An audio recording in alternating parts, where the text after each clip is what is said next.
Parfait. Donc, la question pour Benny, comment savoir si on est réellement blessé? Parce qu'il y a des réactions qu'on a et nous pensons qu'elles sont normales. Je suppose que c'est parce que tu as beaucoup parlé de comment nos réactions peuvent montrer où est-ce qu'on est blessé. Oui. Bonsoir, bonjour, bon après-midi, ça dépend d'où vous êtes.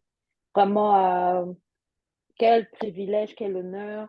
Bonsoir, maman Emmanuela, j'ai été vraiment bénie par votre présentation, si je peux dire ça comme ça, le mardi. J'étais là, je disais, waouh, Seigneur, merci encore de m'avoir appris ces choses. Et j'ai béni Dieu pour c'est cet honneur qui nous a fait de vous avoir ici parmi nous, surtout les jeunes comme ça, d'avoir une maman qui nous porte à cœur. Vraiment, merci beaucoup. Et j'ai béni Dieu pour votre vie. Vraiment, merci, merci, merci énormément. Que Dieu vous bénisse. Merci pour le temps que vous nous accordez aux enfants. Vraiment, ça fait, euh, Amen. ça fait chaud au cœur. Que Dieu vous bénisse, Amen. maman. Et Amen. merci à Patricia encore de nous reconduire aujourd'hui. J'ai béni Dieu. Vraiment, je suis humble myself. Je suis vraiment, je me sens pas en mesure d'être là aujourd'hui. Je me sens pas capable ou qualifiée pour être là devant vous et j'ai béni Dieu pour ça et merci vraiment à tous de revenir encore nous écouter.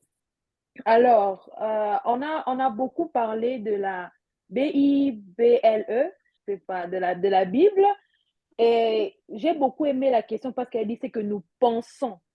Ça montre déjà que ce n'est pas une vérité absolue. On n'essaiera jamais de marteler là-dessus.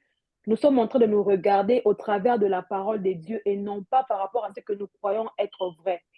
Donc, déjà, vous allez voir que dans certains domaines, vous avez des réactions à chaud comparées à d'autres personnes. Quand on mentionne, par exemple, le fait de faire confiance en quelqu'un, qu'est-ce que ta réaction par rapport à ça? Quand on parle, par exemple, de mariage, quelle est la première pensée qui te vient en tête? Quand on parle de l'Église, qu'est-ce qui te vient en tête? Quand on parle de la communion fraternelle, quand on parle d'un certain groupe de personnes, quand on parle, par exemple, d'un certain pays, quelles sont tes réactions? Donc, tu es en train de te mirer par rapport à la parole de Dieu. Donc, nous devons avoir des pensées qui sont captives. La Bible dit que nous rendons des pensées captives à l'obéissance de Christ. Toute pensée qui ne reflète pas les valeurs du royaume, entre autres l'amour du prochain, ne vient pas de Dieu. Quelles sont les motivations de ton cœur? Qu'est-ce que tu penses au fond de toi-même de ton prochain? Est-ce que quand je Voilà, vois oui, maman, mon est-ce que point. Voilà, quand je vois maman Emmanuela, comment je la vois? Est-ce que je la vois comme Christ la voit? Ou bien je la regarde pour dire que cette maman, elle ne comprend pas ce que nous sommes en train de traverser en tant que jeune. Mais ces genres de pensées-là ne viennent pas de Dieu. Ça peut montrer que il y a une blessure par rapport à l'autorité. Il y a d'autres personnes, il y a d'autres jeunes qui n'arrivent pas à s'asseoir à écouter les grandes personnes juste parce qu'ils ont connu un abus d'autorité quand ils étaient enfants. Donc, ta réaction face à une autorité peut déterminer aussi que tu as été blessé quelque part. Donc, bref, comment savoir que j'ai été blessé? C'est quand les pensées que j'ai au fond de moi n'ont rien à voir avec les valeurs du royaume, n'ont rien à voir avec l'amour du prochain. Qu'est-ce que tu penses au fond de toi? Est-ce que tu es capable, si aujourd'hui le Seigneur nous dit qu'il va révéler ton cœur, il va mettre ça en exposition comme ça, est-ce que tu seras fier que nous voyons ce que tu penses de nous en tant qu'humain, en tant que tes prochains? Est-ce que cela glorifiera celui que tu suis, celui à qui tu as donné ta vie? Donc, pour savoir ces choses, vraiment, nous devons nous exposer, nous tous, à la parole de Dieu pour savoir. Et il me dit, ne vous conformez pas au siècle présent, mais soyez transformés par le renouvellement de l'intelligence afin que vous sachiez quelle est la volonté de Dieu, ce qui est agréable, parfait. Donc, je nous encourage vraiment à nous regarder au travers de la parole de Dieu et non pas selon ce que nous pensons être vrai. Parce que maman Emmanuela a parlé des faux raisonnements, elle a parlé de ça. Donc, c'est des choses avec lesquelles que nous pensons peut-être être normales, mais qui, en passant du temps avec la parole de Dieu, on se rend compte que voilà, c'était des forteresses, c'était des faux raisonnements. Nous devons toujours nous mirer par rapport à la parole de Dieu. Je ne sais pas si j'ai répondu à la question. Je ne sais pas si maman veut aussi, je sais pas si elle veut renchérir, bien sûr. Non, non, non, vraiment, c'est à moi de vous dire merci de m'avoir invité hein, parmi vous. Je suis la plus jeune d'entre vous et vous m'avez invité. Donc, s'il y a quelqu'un qui est honoré, c'est bien moi. Et particulièrement béni, moi je bénis Dieu. Hein. On voit la sagesse déjà. À cet âge-là, on voit la sagesse. Hein? Gloire à Dieu. Merci, maman. Gloire à Dieu. Mais je ne pense pas que j'ai grand-chose à dire. Tu as tout dit. Tu as Mhm. vraiment tout dit. Tout a été dit. Effectivement, c'est ta réaction qui va déterminer si je suis blessée ou pas. Ou en d'autres mots, regarde la parole de Dieu au reste. Que tout ce qui est vrai, tout ce qui est pur, tout ce qui est noble, tout ce qui est admirable, tout ce qui est digne de loi, vois ta réaction et essaie de prendre cette parole-là, ce verset-là comme fit. Essaie de voir si tu trouves tous les points. Si les points ne sont pas là, que tu le veuilles, que tu ne le veuilles pas, il y a quelque part une blessure qui, Mhm. à cause de cette situation, la blessure est remontée à la surface puisque tu as pris la blessure, tu as mis dans un miroir. Tôt ou tard, le miroir va être, non, pas dans le miroir, tu as mis dans un placard. Donc, à force de mettre dans le placard, tu mets dans le placard, à un certain moment, le placard est débordé. Mhm. Donc, c'est ça. Magnifique. Excusez-moi 2 secondes, j'ai un appel d'urgence. Je vous remercie. D'accord, sans problème. Donc, la base, c'est la parole de Dieu. C'est ça le miroir auquel on doit soumettre toutes nos pensées, toutes nos réactions. Et ça va vraiment nous montrer si on est blessé ou pas à partir de ce miroir. Je vois également Patience qui est connectée. Bonjour, bon après-midi. Merci encore d'être connectée aujourd'hui. Il y avait une Salut, question. salut, content de voir tout le monde. Salut Patricia, salut Béni, salut à tous. Content de vous voir. En tout cas, Moi aussi. bienvenue. Alors, il y avait une longue question. Patience, je ne sais pas si tu veux déjà prendre une question ou que je continue avec Béni. Mamie Manuela va nous revenir dans quelques minutes. Non, tu peux continuer comme tu veux. Hein. Avec... Oh, les questions sont destinées à des personnes spécifiques, c'est ça? Ou bien c'est... Non, non, non. Il y a vraiment des questions qui sont destinées à chacun des intervenants, mais il y a aussi des questions en général. Donc, je pose juste à l'un d'entre vous et puis les autres peuvent commenter. Euh, Ah, ok. oui. Bon, moi, je ne suis pas sûr d'être là jusqu'à la fin. Donc, si Béni sera là jusqu'à la fin, moi, je n'ai pas de problème à ce qu'on commence avec mes questions. Ok. Par rapport à ton intervention d'hier particulièrement, il y a une question qui est revenue et la personne demandait si vous pouviez revenir sur le lien entre la prospérité financière et la prospérité de l'âme.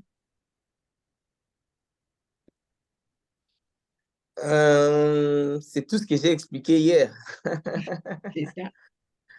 En fait, le lien simplement, c'est que d'abord, l'âme, la prospérité de l'âme a priorité sur les autres aspects ou les autres domaines dans lesquels on doit être prospère.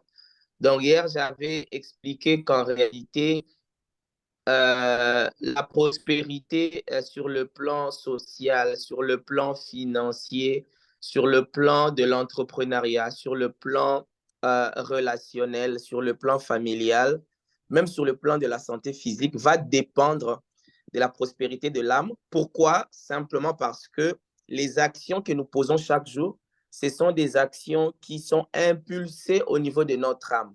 Notre âme, vous vous rappelez hier, je vous ai dit que c'est comme le volant. Si on compare l'être humain à une voiture, l'âme, c'est le volant.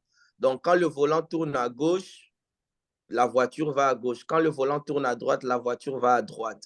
Ce qui fait que même les actions à poser sur le plan financier, comme les investissements, l'épargne, les sémences, la gratitude, les dons, les dîmes, toutes ces choses-là, en fait, qui contribuent à la prospérité financière, ce sont des actions à poser, des choses à faire.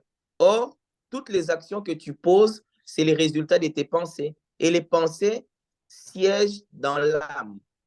Voilà pourquoi une âme en bonne santé, une âme healthy ou bien une âme qui prospère va aussi produire des actions bonnes et ces actions-là auront maintenant des effets dans le domaine, par exemple, des finances, ou dans tel autre domaine. Et dans les domaines des finances, beaucoup de gens ne se rendent pas compte, mais en réalité, la pauvreté et la richesse sont avant tout des réalités spirituelles. Ensuite, c'est des réalités, entre guillemets, mentales au niveau de notre système de pensée avant de devenir des réalités physiques. Les gens ne savent pas ça, mais c'est comme ça que ça marche. La prospérité, la richesse, ce n'est pas d'abord qu'une question de billets de banque. Ce n'est même pas une question de quantité d'argent. C'est vraiment d'abord dans la façon de penser, la façon de réfléchir et puis la façon d'agir. Parce qu'il y a des actions, quand tu les poses, c'est comme si tu attires la richesse vers toi. C'est comme si l'argent vient vers toi quand tu poses certaines actions. Le problème, c'est que pour poser ces actions-là, non seulement que tu dois les connaître, mais tu dois avoir ce que j'appelais hier la bonne perception pour faire la bonne chose. Maintenant, quand la perception est mauvaise, c'est là qu'il y a une blessure. Il y a une déformation dans ta façon de penser, une déformation dans ta façon de réfléchir, ce qui fait que même si tu sais, par exemple, qu'il faut faire de l'épargne en vue, par exemple, d'investir ou de réaliser plus. Dans tes actes quotidiens, tu n'épargnes pas, tu dépenses tout sur Amazon, tu fais des dépenses impulsives parce qu'en fait, il y a quelque chose dans l'âme. C'est une forme de blessure. Il y a une blessure, en fait, que tu as qui doit être soignée. Alors, les jours où c'est soigné, les jours où le problème est réglé, tu verras que tu commences maintenant à appliquer les principes, c'est-à-dire à poser les bonnes actions. Parce que quelque chose a été corrigé dans ta perception, dans ton système de pensée, dans tes croyances. Et finalement, tu as pris le temps de traiter la blessure et tu as commencé maintenant, quand la blessure est traitée, à te comporter de façon saine. Donc, voilà un peu ce que je peux dire. Mais le lien est vraiment fort entre la prospérité financière et la prospérité de l'âme. Et la prospérité de l'âme vient avant. D'accord. Donc, voilà un peu. Parfait, merci beaucoup. Donc, il faut veiller à la prospérité de son âme. Et on a dit encore une fois, je pense qu'il l'a dit hier, il faut toujours se mettre en face de la Bible parce que c'est elle qui est la vérité.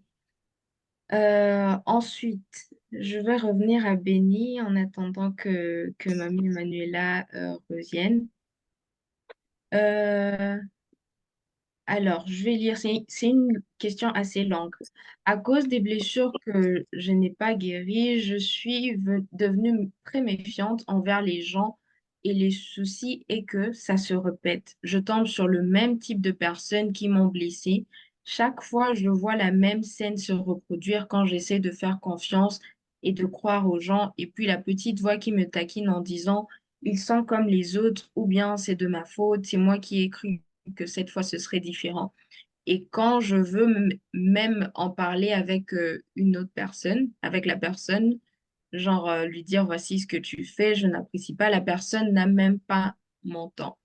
La vérité est que je suis fatiguée d'une part parce qu'à chaque fois je me dis t'inquiète, ça va passer et tu vas oublier. Et souvent j'y crois, sauf que je rencontre une personne avec les mêmes caractéristiques. J'ai déjà de l'amertume vis-à-vis de cette personne, je soupçonne déjà cette personne. Puis j'essaie de me calmer, mais par la suite, la personne me confirme juste que j'avais raison d'avoir des soupçons. Je trouve que cette question, elle est vraiment dans le même sens qu'une autre qu'on a reçue, où la personne demandait, je me rends compte qu'à cause des blessures, je n'aime pas montrer mes faiblesses, même devant les gens que j'aime et même ma famille. Quelle astuce pouvez-vous me donner pour me sortir de là? Je veux vraiment me montrer telle que je suis devant eux, mais je n'y arrive pas. Béni, est-ce que je peux essayer de rendre ça court? Bon, Ou ben ça va, j'ai compris. Mais après, je ça t'avais va? dit que je sais pas, faut pas faire confiance à ma mémoire, je ne suis pas aussi jeune que ça. Donc, donc pour la question, je crois qu'on en avait parlé le lundi pour dire que quand on est blessé intérieurement, sans se rendre compte, nous reproduisons un certain type de comportement qui attire un certain type de personnes. D'accord? Les gens, comment on dit, comment on les appelle? Les gens qui ont des controlling disorders, les gens qui aiment contrôler leurs victimes, ils ont un type de personne vers qui il s'approche. Si tu vois une personne, tu as confiance en toi, tu es bien dans ton âme, ce genre de personnes vont peut-être te dire, ah, toi, tu es orgueilleuse, je n'aime pas lui parler, parce qu'elle est orgueilleuse. C'est-à-dire, tu dégages une énergie qui ne l'attire pas. Et très souvent, nous sommes comme, il y a un animal qui est attiré par une personne qui est en train de, c'est les requins. Voilà, quand tu es en train de saigner, tu attires cet animal-là. Quand on ne guérit pas, nous laissons une porte ouverte pour attirer des personnes qui ne sont pas guéries eux-mêmes, qui ont des problèmes eux-mêmes. Voilà pourquoi il y a des gens qui se plaignent, pourquoi tout le temps j'attire des hommes qui sont abusifs et tout ça là. C'est parce que tu n'as pas pris le temps de guérir intérieurement, ce qui fait que tu leur donnes un environnement qui est favorable pour venir rester avec. Il y a des gens avec qui tu parles, tu vois déjà que la personne a un manque de confiance en elle-même. Et si tu es une personne qui abuse des autres, tu vas prendre l'occasion pour encore abuser de cette personne-là. Voilà pourquoi c'est très important encore de guérir. Et le monde, on parle des énergies, des énergies qui s'attirent, vous voyez. Et c'était quoi la suite? Parce que j'ai comme l'impression que Non, la personne attire le même genre de personnes, c'est-à-dire voilà. abusive et tout ça là. Donc, pour Oui, dire oui. que quand vous ne prenez pas le temps de guérir, vous attirez les gens qui ne sont pas guéris. Et une personne qui est bien dans son mental, qui est bien dans son âme, saura repérer une personne qui est malade et saura comment classer chaque type de personne dans la relation. C'est-à-dire, je ne demande pas de rejeter tout quand on va guérir. Je crois que le Seigneur nous a appelés si on est en train de guérir. Quand on va guérir dans un domaine, ça ne veut pas dire qu'on va rejeter tous nos frères et sœurs qui sont blessés, mais on saura comment les catégoriser. Tu sauras que cette personne ici n'est pas guérie intérieurement. Je ne veux pas faire de cette personne-là mon ami intime. Quand je suis bien dans mon âme, je saurai comment catégoriser mes relations et je vais attirer vers moi des personnes qui sont saines. On l'avait dit le lundi, il y a des gens, par exemple, quand tu restes avec eux, ils se plaignent tout le temps. Et quand tu es une personne qui veut développer une attitude d'action, de grâce, de reconnaissance, tu ne vas pas traîner tout le temps avec cette personne-là. Donc, du coup, tu vas attirer autour de toi des gens qui murmurent tout le temps, des gens qui ne sont pas reconnaissants au Seigneur. Et on se plaint, c'est-à-dire que Seigneur, voilà, il y a que des gens qui sont comme ça, comme ça. Non, parce que toi-même, tu dégages cette énergie-là. Toi-même, tu dégages la blessure. Tu attires le genre de personnes qui sont comme toi, qui se sentent à l'aise dans cet environnement-là. Mais si tu te rends compte que quand tu commences même à grandir spirituellement, ou même dans ton âme, tu n'auras même pas besoin de chasser les païens. Et même, ils vont se sentir mal à l'aise dans ta présence. Parce que tu dégages de moi la vie de Christ. Soit ils s'approchent de toi pour être contaminés de la vie de Christ. Mais s'ils sont conscients qu'ils ne veulent pas suivre Christ, ils vont automatiquement s'éloigner de toi. Donc, le plus important, ça ne sera pas de se focaliser parce que souvent, quand on rencontre des personnes comme ça, on tombe dans la victimisation, on condamne les autres et on n'entre pas dans le processus de guérison. Notre focus ici, c'est d'abord que nous-mêmes, nous puissions guérir intérieurement. Quand nous serons bien intérieurement, nous saurons maintenant avec qui parler, quel genre de personnes fréquenter. Même il y a des amis avec qui nous étions proches quand on était en dehors de Christ. Mais une fois que tu t'es converti, tu n'as même pas chassé de ta vie. La personne m'a dit, ah, lui déjà, il est devenu papa pasteur. Papa pasteur, hey, la personne commence à me sentir mal à l'aise de prendre même l'alcool. Je ne sais pas si ça m'est déjà arrivé. Quand on te voit comme ça, maman pasteur ne nous juge pas. Hein. Tu n'as rien dit. Ta présence à toi a changé l'atmosphère. Donc, je vais dire à cette personne-là, focalise-toi d'abord sur ta guérison et tu verras que les choses vont commencer à se mettre à leur place. Expose-toi dans la présence de Dieu, que le Seigneur fasse un travail de guérison et tu verras que tu n'attireras plus ce genre de personnes. Ne tombe pas dans la victimisation. Ce qu'on t'a fait, c'est mal. Ne tombe pas dans la victimisation. Aujourd'hui, nous avons commencé cette conférence pour prendre la décision que non, je vais sortir de cela. Et tu verras que quand tu seras en bon terme avec le Seigneur, quand ton âme sera restaurée, tu ne vas même pas chasser qui que ce soit. Les gens vont se sentir mal à l'aise dans ta présence. Et je n'aime pas trop ces langages de je n'arrive pas, ce sont des excuses. Les adultes sont ici, en tout cas les frères Patience nous a dit qu'il est au travail. Je ne sais pas, il y a des matins où il se réveille, il n'a pas envie d'aller au travail. Ce sont les enfants qui agissent selon leur envie. Les adultes agissent selon ce qu'il faut faire. C'est pas parce que je ressens que je peux pas, je ne ressens pas l'envie de pardonner que je ne dois pas pardonner. Mhm. La Bible parle de crucifier la chair. La Bible dit que la chair ne peut, la chair hein, ne peut même pas obéir à la volonté de Dieu, c'est qu'on ne sait pas. La chair, ça te force. Il faut être violent. Quand tu Mhm. suis tes envies, tu ne vas jamais pardonner. Tu vas Mhm. vouloir te venger. Tu ne vas jamais aller à l'église. Tu ne vas jamais vivre dans la sainteté. Les enfants, moi je dis toujours, hein, les gens qui disent, oh, moi je dis ce que je pense. Là, ce sont les enfants. Les enfants, même devant les gens, maman, j'ai envie de faire caca. Mais tu dis, chut, chut, tu vois pas tu vois pas qu'il y a des visiteurs. Les enfants disent ce qu'ils pensent, mais les adultes pensent à ce qu'ils disent. Mhm. Pensent avant de dire. Mhm. Donc, quand je me dis que parce qu'on m'a fait ça, je n'arrive pas à pardonner, je ne crois pas que je vais y arriver, je me dis qu'on n'a pas encore grandi spirituellement, on n'a pas encore grandi dans nos émotions. Mhm. Les enfants agissent selon leurs émotions. C'est parce que j'ai la colère, je me dis j'agis selon la colère. Je n'ai pas encore grandi. Mais une personne adulte, ça peut bouillonner à l'intérieur de moi, mais j'ai réfléchi d'abord. Si j'ai dit ces paroles ici, qu'est-ce que ça va aboutir dans les minutes qui suivent? Ça va détruire la personne qui est en face de moi, ça va détruire la relation qu'on avait. Qu'est-ce que j'ai fait? Même si j'ai toutes les paroles du monde avec un beau français, avec un bon anglais, qu'est-ce que je vais faire? Je m'étais, je regarde. Mais j'ai Mhm. toutes les bonnes raisons pour dire à la personne ce que je pense. Donc, vous aurez toujours les bonnes raisons pour ne pas pardonner. Mais en tant qu'enfant de Dieu, nous devons vraiment faire violence. On ne pardonne pas parce qu'on a envie. On pardonne parce que c'est ce qu'il faut. Et Mhm. l'ennemi nous fait croire que, voilà, parce que je suivais une fois une fille qui disait, elle était contente. Hein. Moi, je suis rancunière parce que j'ai l'impression que quand je pardonne à la personne va vivre sa belle vie. Quel faux raisonnement! Que tu pardonnes, que tu ne pardonnes pas, la personne va vivre sa belle vie. Et même Mhm. des gens que nous avons enfermés dans notre cœur qui ne savent même pas, c'est nous qui souffrons. Bon, les gens qui Mhm. disent que je n'arrive pas, je suis désolée, mais ça montre un peu qu'on n'a pas encore grandi. Pas qu'un peu, ça montre qu'on n'a pas encore grandi dans nos émotions. Mhm. Les adultes ne font pas ce qu'ils ressentent, ils font pas c'est ce qu'il faut.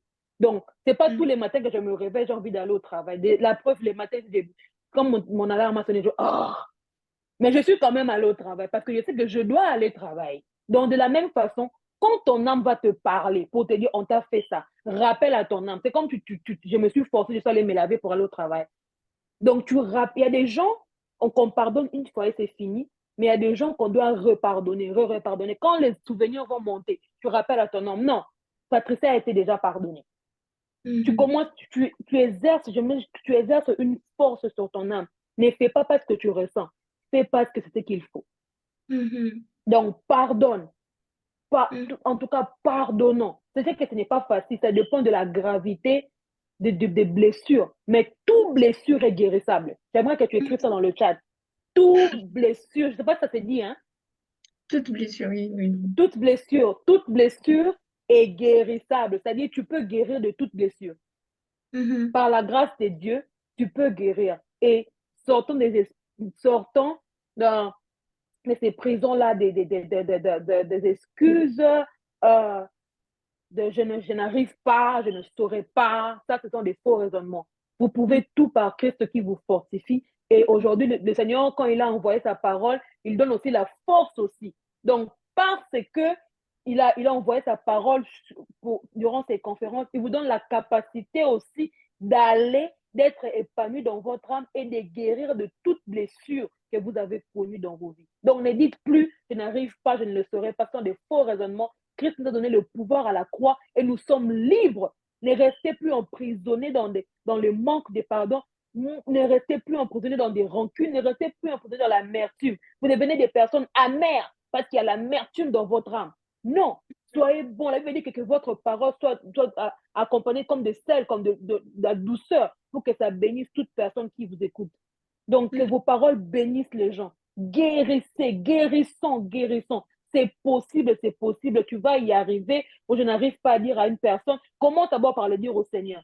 Le Seigneur Mhm. va lui-même t'orienter vers la bonne personne à qui tu dois te confier. Mais commence d'abord à le dire au Seigneur.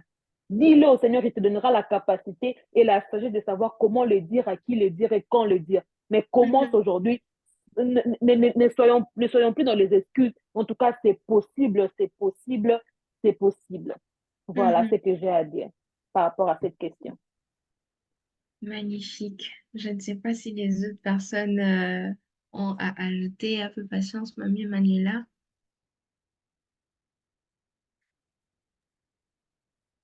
Je, je laisse la place à Patience. Non, en fait, Benny a vraiment tout dit, hein. Ce sont les mêmes choses que nous sommes en train de dire et de redire. Moi, je voulais insister, elle a bien indexé vraiment la solution, le mindset, la bonne perception, la bonne façon de voir les choses, les excuses, les raisons, les alibis, l'immaturité aussi dans la gestion des émotions. Moi, je voulais insister sur le fait que beaucoup de gens, enfin, la personne qui a posé sa question, si vous Mhm. écoutez la question est la preuve de la présence des blessures. Et vous pouvez Mhm. même voir dans sa question que la responsabilité est rejetée aux autres. Ah, Mhm. c'est les autres qui font. Ah, c'est parce que quand je rencontre quelqu'un, ah, il me manipule. Ah, j'ai fini par comprendre que c'est que j'avais peur. Ça finit par arriver. Ah, la personne abuse de moi. Ah, après, il finit par profiter. En fait, c'est ça.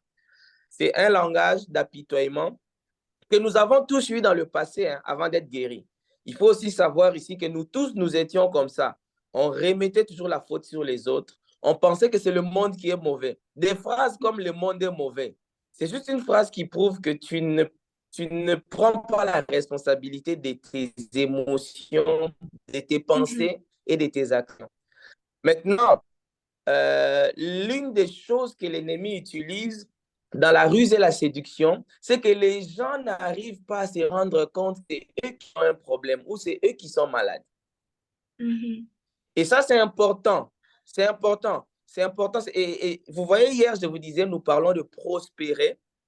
Et le Mhm. verset de Proverbe 28, 13, que j'ai toujours lu, mais hier, le verset a eu comme une autre lumière. Parce que Mhm. Proverbe 28, 13 dit, celui qui cache ses transgressions ne prospère pas. Or, on parle de prospérité. On parle de prospérer. Mhm. Donc, il faut que chacun de nous, encore que même nous qui avons fait un pas dans la guérison, ce n'est pas une guérison totale. On a toujours quelque chose là à arranger. On a toujours un domaine là où le Seigneur doit encore finaliser quelque chose. Donc, Mhm.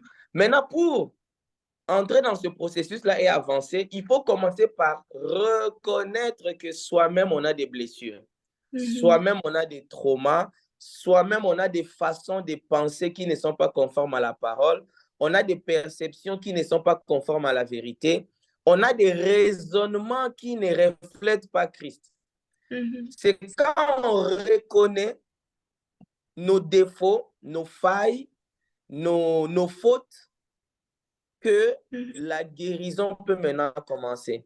Maintenant, si on reste dans le stade où on pense que ah, c'est parce que les autres ont fait, ah, c'est parce que oh, moi, je rencontre toujours les mauvaises personnes, ah, moi, je pense que c'est une malédiction familiale, ah, moi, dès qu'on tombe dans ça, on est totalement à côté, on se Mhm. victimise et on risque même de ne jamais avancer en fait. Parce qu'il y a des gens, comme je disais hier, qui finissent par penser que c'est leur nature ou qu'ils sont nés comme ça, alors que personne n'est né comme ça. Et cette nature-là, non seulement elle n'est pas celle de Christ, mais elle n'est pas la tienne. Donc, Mhm. j'insiste vraiment sur le fait de reconnaître. Et je disais à quelqu'un, ça c'est même une sagesse générale. Je disais à quelqu'un, lorsqu'il y a quelque chose de négatif qui se répète régulièrement dans ta vie, check-toi toi-même. Mhm. Même si c'est les gens qui te font ça, même si ça vient toujours des autres, mais si ça revient régulièrement, c'est répétitif, check. C'est Mhm. comme les filles qui disent, ah non, moi, il n'y a que des hommes mariés qui me draguent. S'il n'y a Mhm. que des hommes mariés qui te draguent, check un peu quelque chose d'abord chez toi-même. Pourquoi est-ce que les autres filles, ce n'est pas seulement les hommes mariés qui... Toi, il y en a 10. Oh non, moi, c'est toujours les aventuriers. Ah, moi, c'est toujours... voilà. Ou les garçons qui disent, ah, moi, vraiment, les femmes sont mauvaises. Je tombe toujours sur les mauvaises femmes. En fait, Mhm. tu dois checker quelque chose chez toi-même. Le problème, Mhm. ce n'est pas les femmes. Il y a quelque chose chez toi. Ah, moi, les gens ne me respectent pas. Moi, les gens des phrases comme moi, les gens ne m'écoutent pas. Moi, les gens me méprisent toujours. Partout où j'arrive, on ne me considère pas. On ne voit pas ma valeur. Check-toi toi-même. Vérifie, il y a quelque chose en toi. Quand tu l'arranges, tu soignes et que tu résous la chose, tu fixes le problème, tu vas voir que les gens vont beaucoup plus te valoriser, beaucoup plus te considérer.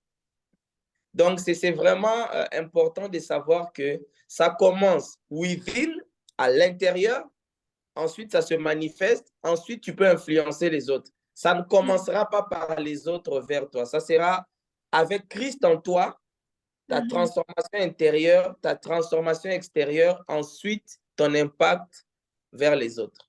Donc, voilà un peu ce que je voulais ajouter.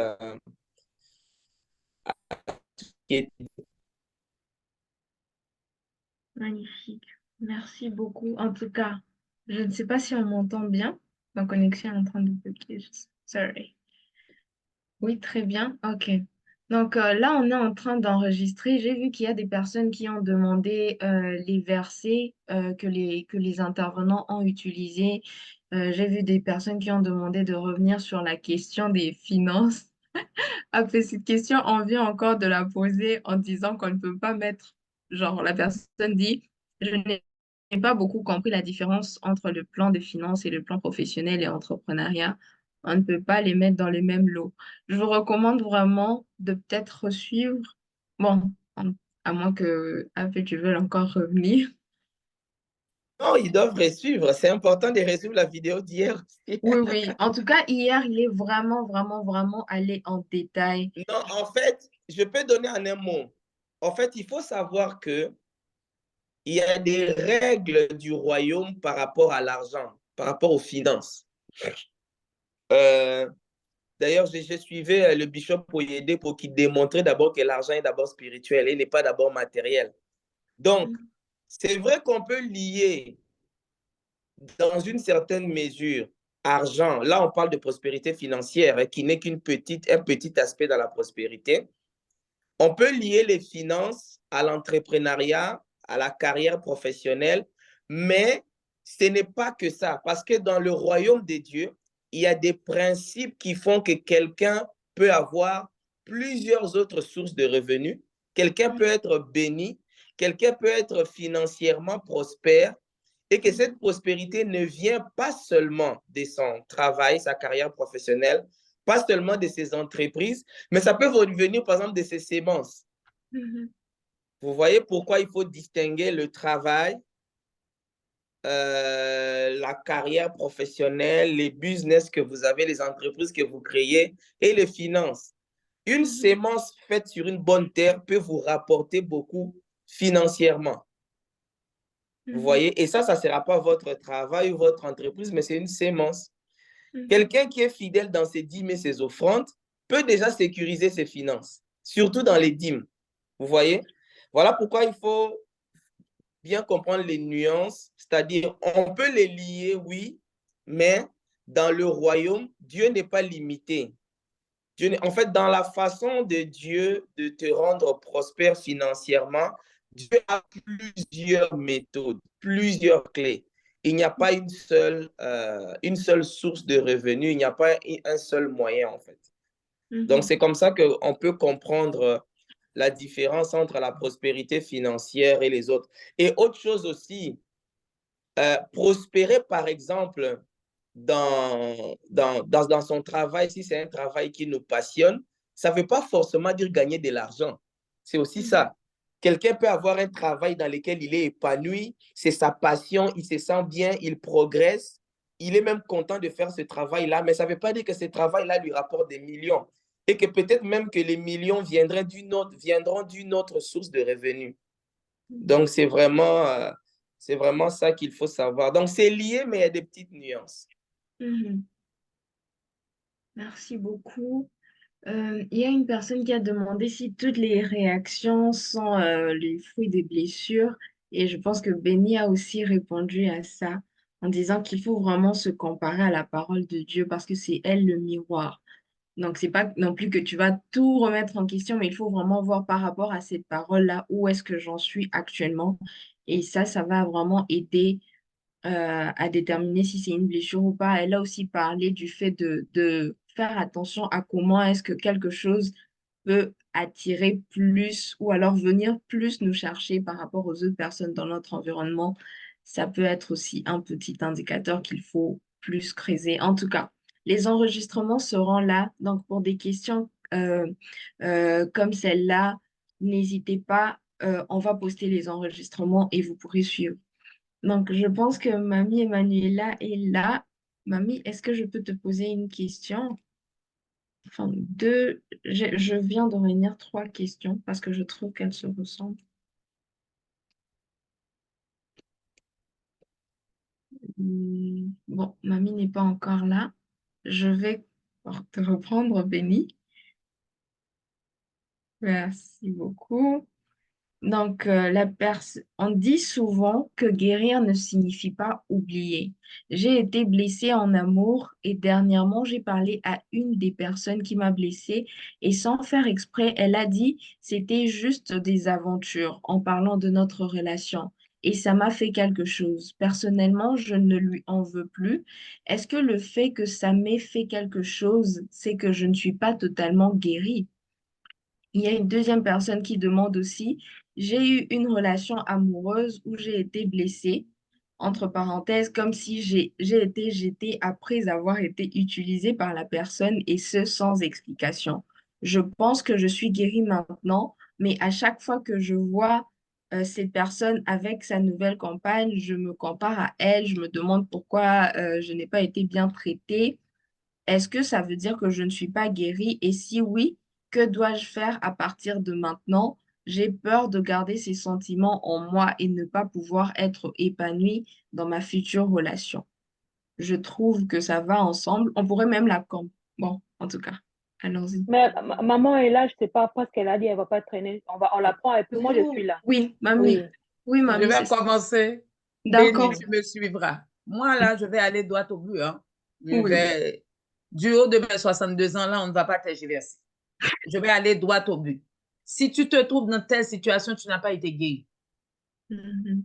Tu n'as pas été guéri. Si tu vois la personne avec l'autre, là maintenant, il y a un sentiment de jalousie, amertume, frustration, tu n'as pas été guéri. Il faut Mhm. en être consciente que tu n'as pas été guéri. Peut-être que tu penses que tu as été guéri, mais dans la vérité, tu n'as pas été guéri. Les blessures sont toujours là. Peut-être qu'il y a une croûte sur la blessure qui peut te faire penser que tout est bon, mais à l'intérieur, tu n'as pas été guéri. Bref, qu'est-ce que tu dois faire? C'est décider. Bien Mhm. aimé, c'est vrai que la Bible a dit, heureux êtes-vous si vous connaissez ces choses, mais pourvu que vous les pratiquiez. Mhm. Il faut que tu te décides. Est-ce que je vais rester traîner ça pour le restant de ma vie? Ça va me donner quoi? Je vous ai dit que quand tu fais l'acte de pardon, le premier bénéficiaire du pardon, c'est toi-même. Mhm. Ah, c'est pour toi-même, hein? Tu te libères toi-même de la prison. Et comme elle a dit, Béni, des fois, tu enfermes quelqu'un de la prison, la personne ne sait même pas. Donc, c'est toi, là, quand tu vois la personne, tu es crispé, battement de cœur, sueur froide, tout. Mais c'est toi. La personne est cool. Et puis, toi, là, tu es dans une sorte de frustration. Donc, d'abord, je dois décider. Deuxième verset que je vous ai donné, des fois, là, je vous dis la BIBLE, là, il y a tout là-dedans. Mhm. Au reste, frère, toute chose, toute chose, toute chose, toute chose, tout. Qui te dit que ce gars-là allait être le mari que Dieu... Est-ce que c'est ton Boaz? Penses-tu que cette personne-là, c'est ton Boaz? Donc, Dieu, dans son amour, dans sa science que personne ne peut expliquer, il a décidé, il a permis cette rupture parce qu'il sent là, tu vas sur une mauvaise tente. Et vous allez voir au fil des années, des fois, nous devons revenir même pour rendre des actions de grâce à Dieu. De t'avoir tiré de cette relation-là. Parce que cette relation-là, ce n'est pas ce que lui, il avait prévu. D'ailleurs, tu es rentré dans cette relation, tu ne lui as même pas demandé c'était quoi sa volonté. Donc, il t'a permis de t'en sortir. Maintenant, qu'est-ce que je dois faire? Comme je vous ai dit, je reviens à mon point initial. Il faut décider. Il faut avoir un ras-le-bol. Il faut avoir une sainte colère. Je dois sortir de là. Parce qu'en réalité, Patience l'a dit, Béni l'a dit, ce n'est plus la personne. Maintenant, c'est toi. Je fais quoi avec moi-même? Pour le bien de moi-même, je pardonne. Pour le bien-être de moi-même, je pardonne. Il faut d'abord décider de pardonner. Parce que tant et si longtemps, tu ne pardonnes pas, tu es le geôlier, tu dois rester là dans la prison à côté du prisonnier. Est-ce que tu vas passer tout ton temps à être dans cette prison-là? Parce que tu la fermes, mais toi aussi, tu es dans la prison. La deuxième chose, heureux êtes-vous si vous connaissez ces choses pourvu que vous les pratiquez. Je vous avais dit, le premier commandement, tu aimeras le Seigneur ton Dieu. Mais le deuxième commandement qui vient tout de suite après, tu aimeras ton prochain comme toi-même. Est-ce que je vais dire à Dieu, j'aime Dieu, mais je ne peux pas aimer cette personne parce qu'il n'a pas dit de pardonner dans telle situation et puis dans d'autres situations. La Bible ne fait pas d'exception. Il a dit, aimez-vous les uns les autres. Et Jésus lui-même a dit, si vous ne vous pardonnez pas, lui aussi ne va pas vous pardonner. Qui est fou pour se mettre en collimateur avec Dieu? Vous savez, l'exercice qui peut aider et qui peut t'aider à pardonner, c'est de voir les conséquences de mon non-pardon et les conséquences du pardon. Mais fais deux colonnes parallèles. Quand je pardonne et quand je ne pardonne pas. Mets-les ensemble. Et puis après, tu verras. Une colonne, si je pardonne. Une colonne, si je décide de ne pas pardonner. Vous allez voir. Dans la colonne, quand tu décides de ne pas pardonner, vous allez voir, vous n'aurez que des pertes. Et dans la colonne où vous allez mettre ce que j'ai à gagner si je pardonne, vous aurez que des gains. À toi de choisir. Est-ce que je vais rester dans la colonne des pertes ou bien est-ce que je vais rester dans la colonne des gains? C'est le pardon, vous savez, j'ai un conjoint qui a été malade pendant plus de 15 ans avec différentes formes en tout cas, pendant 15 ans, le bonhomme a été malade et ils ont remarqué, il y a un médecin, il trouvait que malgré sa souffrance, malgré ses douleurs, il est avenant, il collabore. Là, il a compris que non, le monsieur, il y a un plus. Donc, on a parlé qu'on est chrétien, etc. Mais ce qui faisait sa force, malgré sa maladie, il a réglé ses problèmes de pardon. Donc, même à travers ta douleur, ta souffrance, le fait de pardonner, tu vis cela mieux que quelqu'un tu peux être malade, tu peux avoir un accident. Mais si en plus de l'accident, la souffrance physique, tu transportes aussi des souffrances morales, des non-pardons, vous allez voir, l'intensité de ta souffrance va être beaucoup plus grande que quelqu'un qui a réglé son problème de non-pardon. Et ils ont aussi dit que les gens qui pardonnent, leur processus de guérison physique, physiologique, ça se passe un peu plus facilement que quelqu'un qui garde encore de la rancune, de la frustration, du non-pardon envers ci, envers ça. Donc, voir tous les bénéfices que tu as. Si la Bible le dit, c'est parce qu'il sait que c'est bon pour toi et pour moi. Et je veux rebondir sur un point que Patience a dit tantôt. Il a dit, même nous là qui sommes aguerris, il faut de temps en temps qu'on fasse attention. Ça ne veut pas dire là, il va y avoir des situations où le diable va envoyer un agent pour piquer ton âme. Donc, ce processus, la personne ne peut dire, moi, écoutez, moi, je suis au top niveau. Non. Il faut de temps en temps. Une fois, j'ai entendu Papa Karambéry, imagine, Papa Karambéry, c'est un docteur, c'est un modèle pour nous. Il a dit à chaque jour, il s'assied au coin de son lit, il check son cœur. Parce que personne n'est à l'abri. Tu ne peux pas dire que là, tu es guéri à 200%. Tu es guéri, mais tu veilles. Tu es guéri, tu veilles. Veiller et prier. Alors, je reviens à la question de la personne, je vais une parenthèse, je la ferme. Décide. Voir tout ce que tu auras comme avantage en acceptant de pardonner à cette personne. Et n'oublie pas aussi, toi aussi, tu te blesses, La personne t'a blessé dans une affaire de relation, il t'a trahi, toi aussi tu blesses. Et tu aurais bien voulu que la personne à qui tu blesses, cette personne-là te pardonne. Donc, commence à pardonner pour qu'en retour, les blessures que tu as faites aux autres, pour que les autres aussi puissent te pardonner. Mhm. Alors là, j'avais dit à Patricia, je dois me retirer. J'ai des obligations. Ça a été pour moi un plaisir, un honneur de participer à cette conférence. Merci pour la sagesse que tu m'as fait connaître, la personne de Béni, à paix et patience. Je le connais déjà là. Bon, je sais de quoi il est capable. Euh, mais j'ai découvert Béni, c'est une grâce. Et puis, je bénis Dieu pour tous les participants aussi.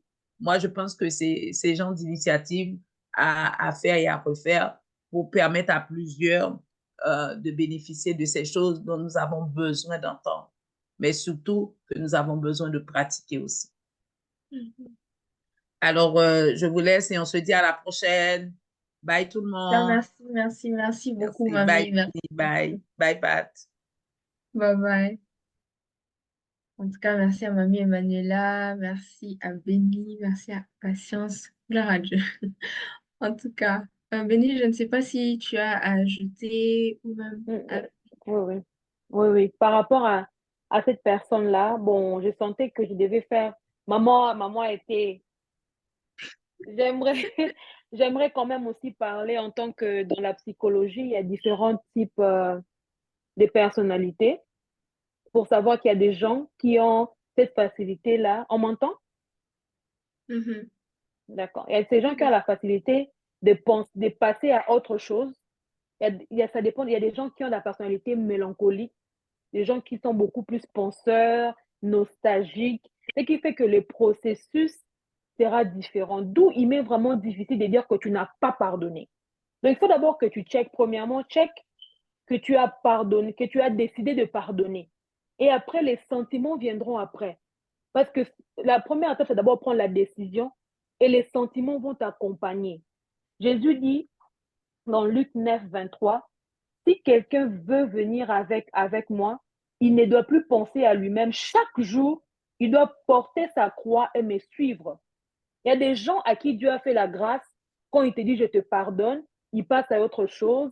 Leur cœur est libéré, quoi que ce soit directement. Mais il y a d'autres personnes aussi qui ont une personnalité assez mélancolique, c'est psychologique, c'est prouvé. Et ils gardent certains souvenirs. Ce qui fait que ces personnes-là doivent maintenant pardonner tous les jours.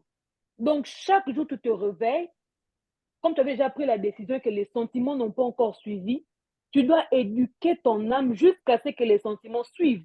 À chaque fois que les souvenirs viennent et que ça veut faire le même effet comme si tu as été blessé le même jour, tu dois maintenant t'exercer à rappeler à ton âme la parole de Dieu, à rappeler à ton âme que tu lui as pardonné. Quand tu le vois, ça fait mal au cœur. Tu commences. Moi-même, je dis ça parce que j'ai une personnalité mélancolique aussi. Donc, je peux voir comme ça, me dire, Seigneur, j'ai déjà pardonné. Je dis, j'ai pas, et puis un matin, tu te réveilles comme ça, tu n'as plus ces sentiments-là. Donc, quand on parle des décisions, ça ne veut pas dire que les émotions vont toujours suivre, que les émotions vont aller de pair. Parfois, on dit que non, ça prend du temps au cœur de reconnaître ce que le cerveau sait déjà. Donc, dans ton cerveau, dans ta tête, tu as déjà pardonné. Et quand les sentiments ne suivent pas, tu dois maintenant faire un travail d'éducation. Donc, quand tu vois ces frères-là que les émotions montent, David parlait à son âme, il dit, mon âme bénit l'Éternel, n'oublie aucun de ses bienfaits. Mon âme bénit l'Éternel. Donc, tu dis, mon âme, on a pardonné à ses frères, on a pardonné à cet homme, on est libéré. Donc, le processus de guérison est progressif. Il suffit juste d'y entrer et le Seigneur lui-même, par sa grâce, il va vous aider. Donc, vous pouvez aussi décider de pardonner, mais les émotions ne vont pas suivre tout de suite, mais vous devez tous les jours éduquer vos émotions afin que cela suive ce que votre esprit sait déjà. Éduquer votre âme à suivre votre esprit qui a été déjà renouvelé en Christ. Donc, voilà ce que je voulais ajouter par rapport à ça. Yeah. En tout cas, très important. Béni est en train de parler d'éduquer son âme et par rapport à ça, je vous recommande le livre du PP, donc du pasteur Ivan Castano, Neutraliser l'ennemi public numéro un, la chair. Il en parle beaucoup. C'est même disponible sur iTunes, vous pouvez écouter ça. Donc, quand vous utilisez, moi j'ai ça ma partie musique, là, tu peux écouter ça comme des audios et tout ça. Et lui-même, les PP, il est en train de lire le livre. Donc, vous pouvez Oui. écouter ça comme sur iTunes et sur Apple Music. Moi, Il y j'ai a, ça sur mon Apple Music. Yeah. moi aussi, je suis ça sur YouTube, donc n'hésitez pas à aller suivre ça. Et il y a aussi les livres, bien sûr, Sortir de prison intérieure, une vraie pépite. On vous recommande aussi ça. D'accord.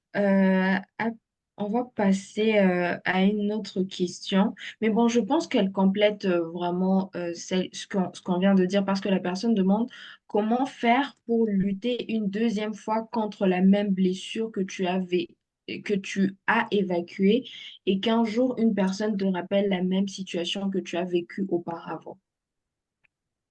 Donc, je pense. Comment tu es exposé aux mêmes blessures. Voilà. Et puis, c'est comme si tu dois encore refaire la même lutte.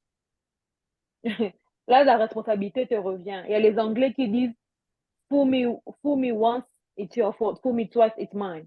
C'est-à-dire, la première fois qu'on te fait du mal, ce n'est pas de ta faute.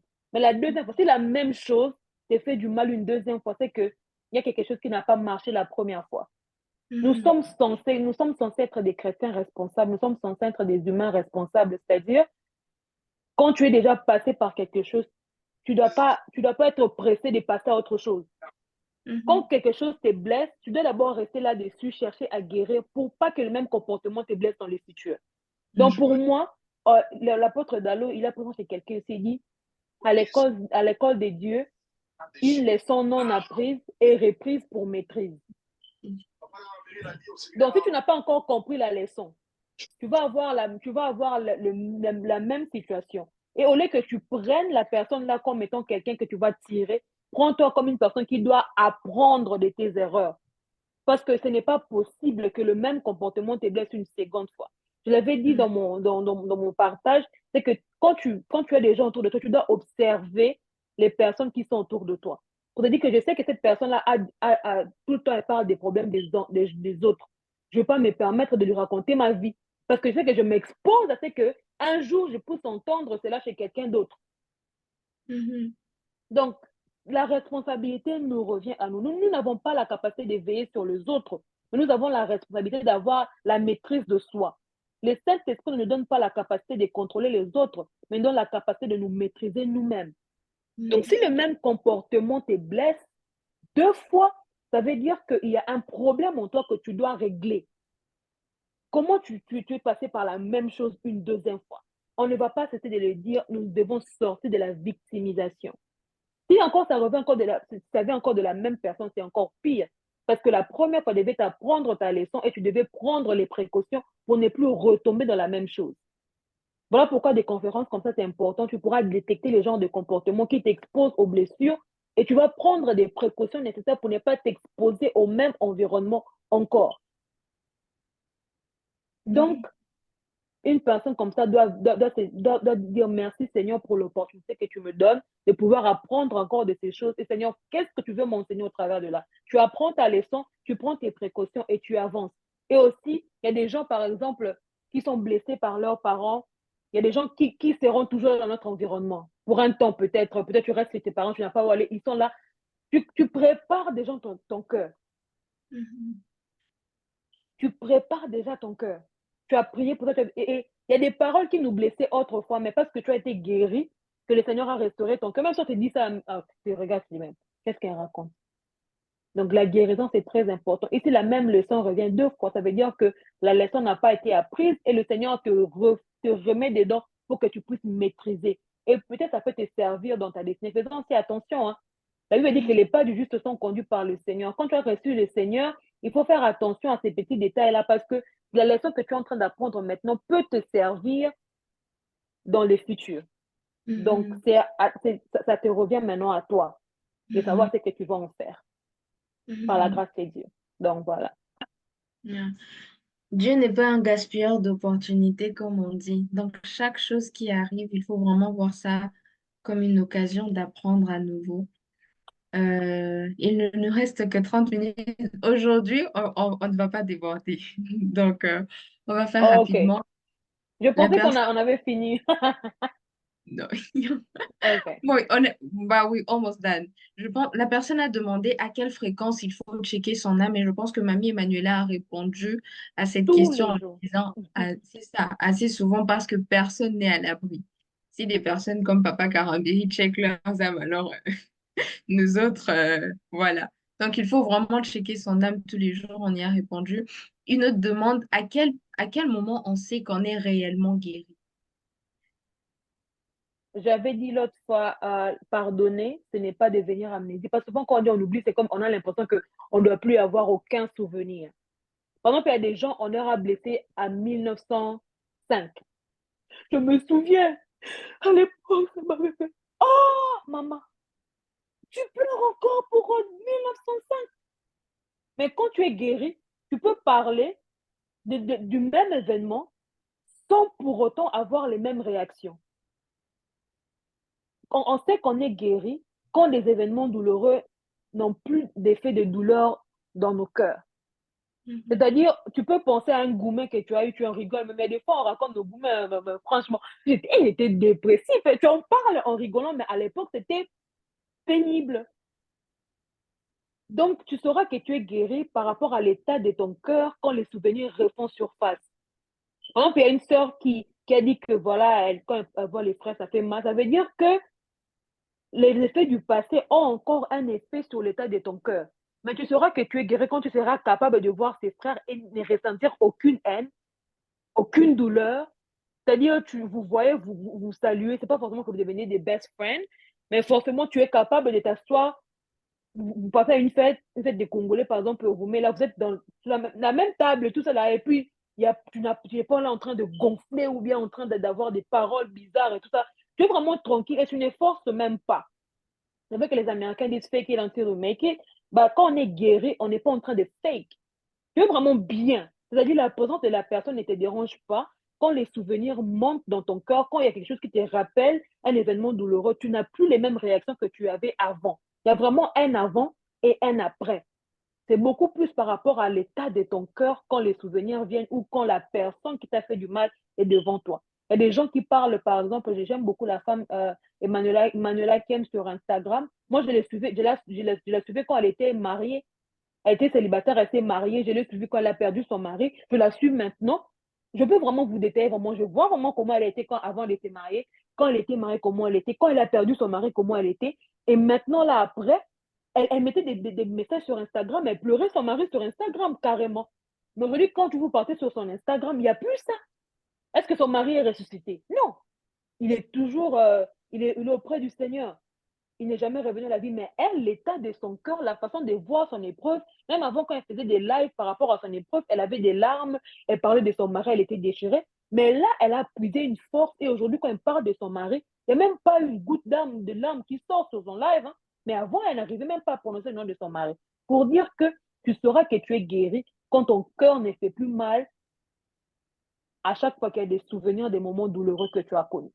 Donc, il y aura vraiment une paix, une tranquillité, une joie, vraiment pas d'amertume, pas d'anxiété, pas par rapport à tous ces événements douloureux qui t'ont blessé, qui ont été légitimes dans le passé, mais qui maintenant n'ont plus d'effet sur vous, en fait. Mhm. Donc, voilà. Parfait. En tout cas, je trouve que la vérité dans être vrai avec soi-même et être vrai par rapport à comment est-ce qu'on se voit, ça va beaucoup aider dans le processus de guérison. Le fait de reconnaître, comme les différents intervenants ont dit. Euh, puis je ne sais pas, non, Patience, je ne sais pas si tu me permets de poser une question ou tu n'as plus le temps. Non, vas-y, vas-y. C'est vrai qu'excusez-moi, il est possible que je bouge dans quelques minutes, mais je Mhm. peux répondre à une ou deux questions. Ok. Si je Et- bouge, pardonnez-moi, ou si ça coupe, ou si c'est la connexion, je ne sais pas, mais je suis encore là pour quelques minutes. ok.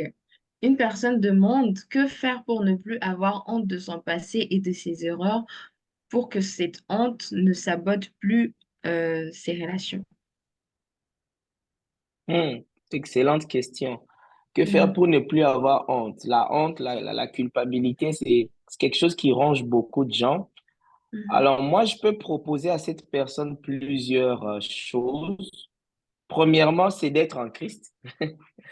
C'est très important, c'est d'être en Christ parce qu'en réalité, ta honte, spirituellement, tu ne peux pas te l'enlever toi-même. Tu ne peux pas te l'enlever toi-même. Et d'ailleurs, ça s'applique même dans beaucoup d'autres domaines. J'ai découvert même que dans le monde, même séculier, en réalité, vous allez vous rendre compte que la honte, ce qu'on peut appeler discrédit ou disgrâce, comment est-ce que souvent dans le monde séculier, ça s'enlève? C'est quand une autorité, c'est quand quelqu'un qui est supérieur vient pour dire à partir d'aujourd'hui, ne touchez plus à telle personne ou ne considérez plus. Ou bien à partir d'aujourd'hui, je l'adopte. Vous voyez? Et en réalité, moi, je dirais, mais la première des choses pour revenir, c'est spirituellement avoir Christ, simplement parce que sur le plan spirituel, Christ a pris ta honte. Christ a pris ta honte et lui, il t'a donné sa dignité, son honneur, je peux même dire son assurance, sa force. Donc, tu es censé maintenant être une personne qui est sûre d'elle, qui a de l'assurance, juste a de l'assurance comme un jeune lion, une personne qui a de la confiance en soi, de l'estime de soi, mais ça commence vraiment par ça comme première étape. Maintenant, deuxième chose, deuxième clé pour ne plus avoir honte, c'est de savoir qu'en réalité, chacun de nous est passé par une situation de honte. C'est juste que tu ne sais pas les gens que tu vois sourire, les gens que tu vois être orateurs dans des conférences comme ça. Même Béni, elle va vous dire que dans sa vie, il y a forcément un moment où elle a eu honte. Nous tous, on a eu un moment où on a eu honte. Pour certains, c'était à l'école maternelle, pour d'autres primaires, secondaires, à l'université. Pour certains, c'était à la maison, pour d'autres dans le quartier. C'est que souvent, les gens ne savent pas, quand ils ont subi une humiliation qui a créé une honte, ils ne savent pas que les autres aussi ont subi. Seulement, les autres, peut-être leur honte, comment dirais-je, sujet ou objet d'humiliation n'est pas autant connu que le tien. Ça, c'est juste ça. C'est une clé importante. Ça, c'est une clé qui peut même vous permettre de commencer à parler en public. Beaucoup de gens ne parlent pas à cause des problèmes comme ça. Ils pensent que non, chacun a subi quelque chose. En fait, vous n'êtes pas le premier. La Bible et l'histoire renseignent qu'il y a une nuée de témoins autour de vous, des gens qui ont été humiliés en public, des gens qui ont subi le discrédit, la disgrâce, mais qui ont pu quand même atteindre leurs objectifs et puis atteindre leur destinée. Ça, c'est la deuxième clé. Donc, vous n'êtes pas les seuls. Troisième clé importante, c'est que, en réalité, garder une honte ou une culpabilité, un discrédit comme raison pour ne pas avancer et finalement ne pas l'oublier, garder ça devant soi en permanence, c'est même ça le signe de faiblesse. Ce n'est pas une force. Je ne sais pas si c'est ici que j'avais entendu quelqu'un dire ça ou bien c'était ailleurs. Remarquez bien, j'avais donné ça comme exemple à quelqu'un, je lui disais, est-ce que vous avez déjà remarqué que quand une fille qui a subi le viol, elle vient parler du viol, c'est comme s'il y a des millions de personnes qui commencent à l'apprécier et l'admirer. Une femme qui a été abusée ou une femme qui a été violentée, lorsqu'elle sort de l'ombre et qu'elle commence à témoigner, à sensibiliser, à mobiliser d'autres femmes, vous allez voir qu'elle fait l'objet de l'admiration. Elle est appréciée, elle est adulée. Pourquoi? Parce qu'on estime qu'en réalité, elle est passée de victime à actrice. Elle est devenue un instrument pour prévenir, pour que les autres ne tombent pas dans le même piège et pour relever les autres. Et en réalité, c'est ça l'objectif. C'est ça, en fait, l'objectif. Ce qui fait que vous devez savoir que la honte que vous ressentez maintenant, vous ne devez pas la garder parce que demain, vous devez être un instrument à travers lequel les autres vont sortir de la honte. Et c'est là que je lis ça avec la destinée. Qui sait si Dieu a permis que vous passiez par la honte pour que demain d'autres personnes soient guéries? Vous voyez un peu. Qui sait si Dieu a prévu que vous passiez par là pour que vous soyez un instrument de bénédiction pour d'autres? Donc, vous ne devez pas rester dans la honte ou considérer ça comme insurmontable. Non, c'est vraiment surmontable. Jésus a pris ça à la croix pour vous. D'autres personnes sont passées par là. Et en réalité, le jour où vous dépassez cette honte et que vous passez à autre chose, vous remarquerez que il y a du monde qui n'attendait que ça. Et j'aimerais ajouter encore une autre clé. En réalité, les choses comme la honte, en fait, comment je peux dire ça? Il y a une exagération dans notre esprit du regard des autres sur nous. Je ne sais pas si vous comprenez. En réalité, il y a des gens que tu côtoies chaque jour. Ils s'en foutent même que tu aies été violé, traumatisé. Ils s'en foutent même que tu aies subi, je ne sais pas moi, une humiliation quelconque. La plupart, la majorité des gens que tu rencontres chaque jour sont préoccupés par leurs propres problèmes. Ils sont eux-mêmes dépressifs, ils sont stressés. Maintenant, toi, tu penses que, à cause de ce que j'ai vécu, j'ai honte. Moi, je ne peux pas parler. Moi, on ne peut pas me considérer. Moi, je ne pourrais jamais donner mon avis. Moi, je ne pourrais jamais faire telle chose. En réalité, ces gens-là, ils s'en foutent. Ils s'en foutent. Ils ne s'en... comment, je ne sais pas comment dire ça. Le jour où tu vas commencer à parler, non seulement que ça sera toi qui va être admiré parce que ça sera la preuve que tu t'es dépassé, que tu as accepté de passer à autre chose et que tu as accepté de quitter la victimisation, mais tu verras que beaucoup de gens vont venir vers toi pour te demander conseil, pour te demander de les aider. Pourquoi? Parce que 90 ou 95% d'êtres humains ont des problèmes d'estime de soi, de manque de confiance en soi, et ils ont des problèmes de peur, de timidité, de honte. Voilà pourquoi les rares personnes qui parlent ont beaucoup de followers. Ils deviennent des leaders.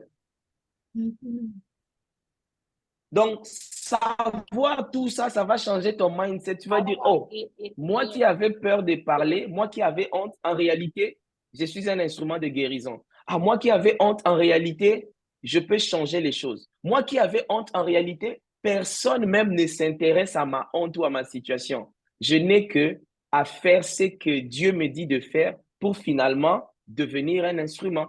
Et il y a aussi il y a aussi le passage de Romains 8, je crois que c'est 28, qui me vient à l'esprit, le passage qui dit « Toute chose concourt au bien de ceux qui aiment Dieu ».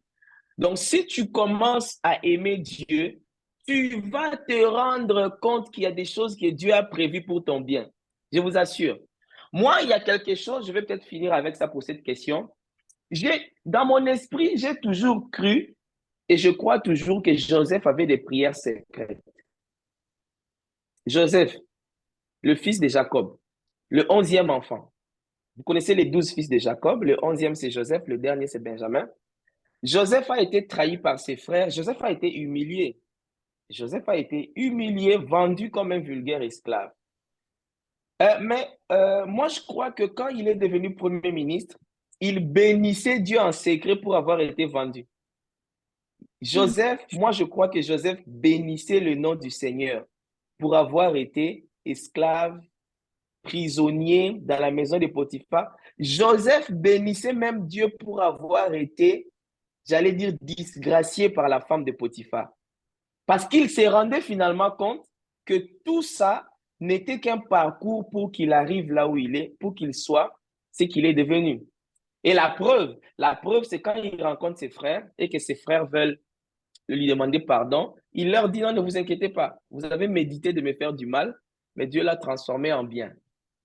En réalité, la honte par laquelle vous êtes passé, c'est pour que vous deveniez un instrument de guérison pour plusieurs personnes. Et c'est comme ça que ça marche. Maintenant, je vous assure que vous n'êtes pas le premier. Et d'ailleurs, je peux même dire que vous ne serez pas les derniers. Parce qu'on a encore besoin de personnes qui ont traversé des situations difficiles, humiliantes, pour guérir d'autres. Donc, vraiment, sortez de la peur, quittez la peur. La peur, j'ai aimé ce que quelqu'un a dit, c'est comme une illusion. La plupart des choses qui font peur aux êtres humains ou qui te font peur, le jour où tu vas les affronter, tu vas te rendre compte qu'il n'y avait rien.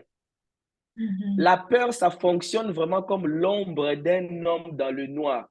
Tu es là dans le noir, il y a un habit, tu as l'impression qu'il y a une forme humaine, tu as l'impression qu'il y a quelque chose. Si tu allumes seulement la lumière ou bien tu vas toucher, tu vas voir qu'il y avait juste un habit qui était mal accroché. C'est exactement comme ça. Là. Et la honte aussi, c'est comme ça. Tu as l'impression que tout le monde te regarde. Tu as l'impression que tu es le plus petit de tous, que tu es diminué, que toi... En fait, ça me fait penser à Gédéon. Je suis le plus petit, la plus petite tribu, de la plus petite famille. C'est un peu comme, ah, nous là, on est des lâches. Quand on a besoin de vaillants héros, de vaillants guerriers, c'est pas nous qu'il faut venir chercher. Mais en réalité, c'est toi. Et c'est de toi que Dieu choisit même. Donc, il faut sortir de ça. C'est une illusion, c'est dans la tête. Ça arrive à beaucoup, mais je vous assure que c'est juste dans la tête. Chassez ça au nom de Jésus. Concentrez-vous sur les Écritures. Et voilà, une autre clé aussi fondamentale pour chasser la peur, c'est de beaucoup méditer la parole. Beaucoup méditer la parole. Parce que si tu écoutes des paroles comme « Je suis avec toi, vaillant héros », les justes ont de l'assurance comme un jeune lion. Tu seras la tête et non la queue. Tu es la prunelle de mes yeux. Je t'aime d'un amour éternel. Tu es fort. Que le faible dise il est fort. En fait, plus tu entends, tu lis, tu écoutes ces genres de paroles, ça vient booster ta foi et ça chasse la peur.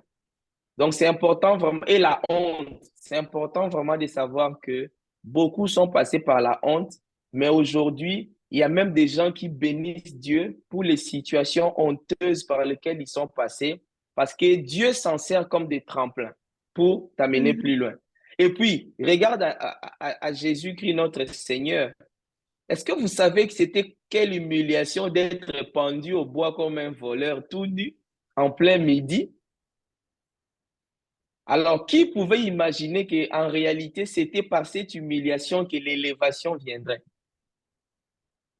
Dans l'humiliation, il y a humilité, hein? Et puis l'humilité précède la gloire. C'est aussi quelque chose que les gens oublient.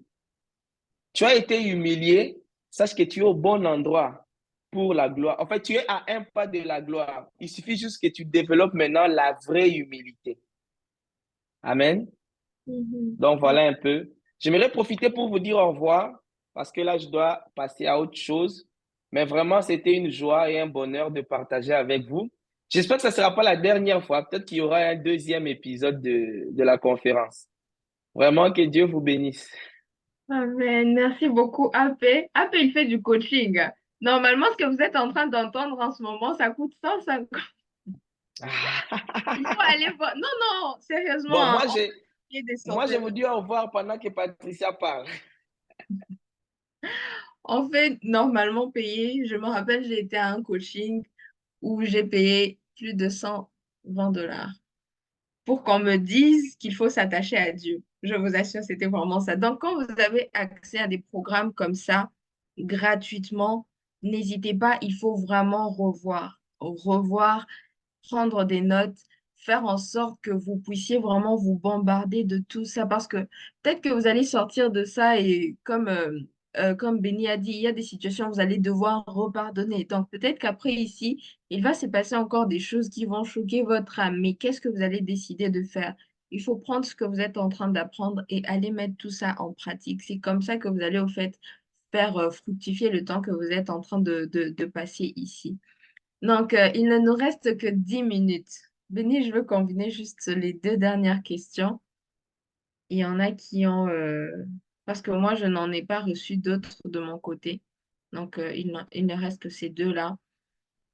Je ressens toujours le besoin de m'évader et de me mettre à l'écart quand je ne me sens pas bien. Donc, entre parenthèses, quand je me sens blessée.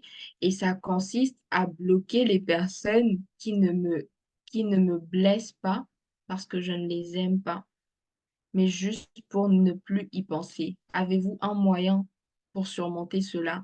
Donc, je suppose qu'elle dit qu'elle bloque des fois des gens, elle veut surmonter ça. Et puis, ou il. Comment faire pour apprendre à aimer de nouveau et à diminuer sa colère? C'est ça les deux dernières questions du jour. OK. Euh, Après, il y a des gens, je reviens encore à des personnalités. Il y a des gens qui sont connus comme des introvertis, c'est-à-dire des gens qui trouvent de l'énergie en étant seuls, des gens qui, quand ils sont entourés des autres, ils ont l'impression qu'ils dépensent de l'énergie et parfois on pense qu'il y a quelque chose de mal en ça. Ce qu'il y a de mal, c'est d'aller vraiment à l'extrême. Et ces deux personnes doivent s'exposer à l'amour de Dieu. L'amour de Dieu qui s'accompagne aussi de l'amour du prochain, parce que Jésus parle de deux sortes d'amour. Il parle d'aimer Dieu de tout son cœur, de toute son âme, de toutes ses pensées, d'aimer son prochain comme soi-même. Et sortir de la bulle de, voilà, c'est comme ça que je suis. C'est comme ça que tu es, mais est-ce que c'est comme ça que la Bible dit que tu dois être? On revient encore là-dessus. Et cette personne, si la personne a entendu parler de Dieu, j'ai du mal à croire que cette personne a expérimenté l'amour de Dieu. Parfois, parce que souvent, on a écouté des paroles, on part dans des services, on prêche, mais parfois, on pense que c'est pour les autres, c'est pour un temps dans la Bible, c'est dans un livre écrit quelque part. Mais très souvent, nous avons du mal à nous approprier, en fait, c'est que la Bible dit, c'est que les évangiles nous disent. Pour cette personne-là, j'aimerais juste que la personne s'approprie de l'œuvre de la croix. La personne s'approprie de l'amour de Dieu manifesté en Jésus-Christ. Parce que ces genres de personnes qui aiment s'isoler se sentent comme s'ils étaient un poids pour les autres. Ils se disent que non, je ne veux pas raconter mes problèmes, les gens ont leurs problèmes, les gens ont leur ceci, là. Ce n'est pas parce que les gens ont leurs problèmes que ton problème n'a pas d'importance. Je te dis qu'il y a autour de toi des personnes que Dieu a placées pour te sortir de cette prison dans laquelle tu te trouves en ce moment. Ne laisse pas l'ennemi te mentir que tu es un poids pour la société, que tu es un poids pour quelqu'un. Tu es aimé, tu as du prix aux yeux de Dieu. La Bible dit que Dieu prouve son amour en ce que lorsque nous étions encore pécheurs, Christ est mort pour nous. Tu es aimé et tu as un corps, tu as parti, tu es en Christ, tu fais partie d'une famille, de l'Église avec eux, grand E, pardon. L'Église, corps du Christ, tu fais partie d'un corps. Donc, quand toi tu es malade, tu es comme mon orteil, par exemple. Je peux avoir le courage, ma tête peut être prête à aller au travail, mais si j'ai mal à mon orteil, vraiment, comment je vais porter les chaussures? Donc, les mal de mon... Tu vois, l'orteil, on peut penser que c'est juste un membre là, vraiment, juste un orteil, c'est juste un membre qui est minime par rapport à mon cerveau, par rapport à ça. Mais si mon orteil me fait mal, ça veut dire que je ne saurais pas utiliser tout mon pied comme il se doit. Et si mon pied me fait mal, avec toute la bonne volonté que ma tête a d'aller travailler, je ne saurais pas mettre des chaussures. D'où il me sera impossible, par exemple, de marcher peut-être. Et ça peut directement bousiller ma journée. Combien de personnes ici tu as enrhumé, c'est comme si c'est la fin du monde. Donc, mais, et pourtant, c'est moi le nez qui a mal, mais c'est tout ton corps qui en souffre. Ça veut dire ta souffrance à toi fait du mal aussi au corps du Christ. Nous souffrons avec toi. Et dans le corps du Christ, il y a des gens dans ton entourage, dans ton église locale, bien dans des gens que tu côtoies. Il y a au moins une personne à qui le Seigneur a remis cette charge, ces fardeaux, de t'aider à sortir de la prison. Mais tant que tu te renfermeras et que tu continueras à nourrir les mensonges de l'ennemi, tu vas te retrouver, tu vas rester dans la même prison. Donc pour cette personne, je recommande vraiment, quand tu lis la parole, de lire les évangiles.